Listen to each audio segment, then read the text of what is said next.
సకల ఆశీర్వాదాలు, సకల దీవెనలు ఎక్కడ దాగున్నాయి అంటే వాక్యంలో మాత్రమే దాగున్నాయి. మీరు ఎలా పడితే అలా జీవించేసి దేవుని క్రమాన్ని పాటించకుండా ఎంత గొప్ప దైవజనులు వచ్చి మిమ్మల్ని దీవించిన దీవెన మీకు కలగదు. మీరు దీవించబడాలంటే, మీరు అభివృద్ధి చెందాలంటే, మీరు ఆశీర్వదించబడాలంటే దేవుడు దాచి ఉంచింది దేంట్లో తెలుసా? అభివృద్ధి ఆశీర్వాదం వాక్యంలోనే.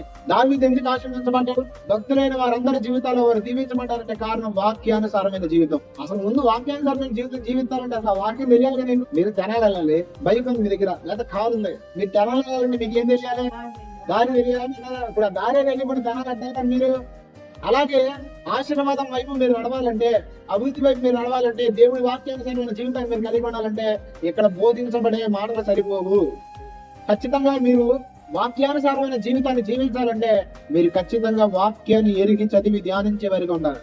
ఖచ్చితంగా చెప్తున్నాను, ఈ ఉదయకాల సమయంలో మీరు ఒక తీర్మానంలోకి రావాలి. ఆ తీర్మానం ఏంటంటే, నేటి నుంచి ఖచ్చితంగా నేను వాక్యాన్ని ధ్యానం చేస్తాను. ఎంతమంది తీర్మానం చేస్తారు?